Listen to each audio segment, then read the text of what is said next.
आपण खाण्यासाठी वापरत असलेली हळद ही शुद्ध आहे की भेसळयुक्त हे कसं ओळखायचं?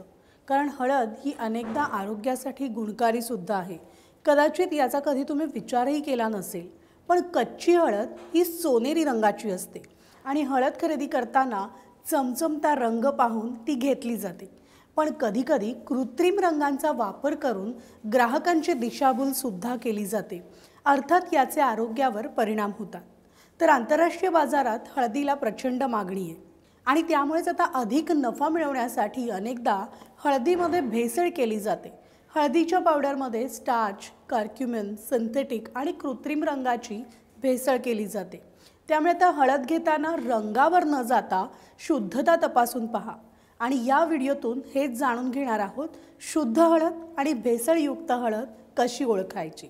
तर हळदीमध्ये भेसळ मोठ्या प्रमाणात केलं जातं ते म्हणजे उत्पादक चांगल्या दर्जाची हळद आणि कमी दर्जाची हळद एकत्र करून नफा वाढवतात।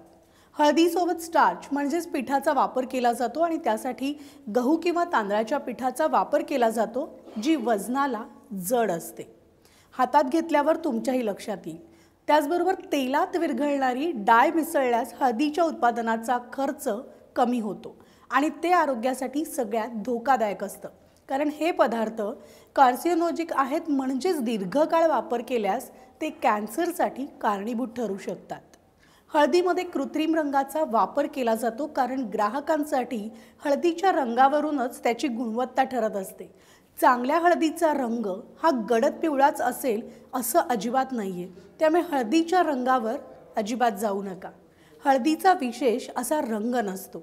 हळद खरेदी करताना सगळ्यात महत्त्वाचं म्हणजे ग्राहकांनी बाजारात मिळणारी सुटी हळद विकत घेऊ नये। चांगल्या ब्रँडची हळद विकत घ्या, जी तुमच्या आरोग्यासाठी सुद्धा नक्कीच गुणकारी असेल। आमचा हा व्हिडिओ तुम्हाला कसा वाटला कमेंट बॉक्समध्ये जरूर कळवा।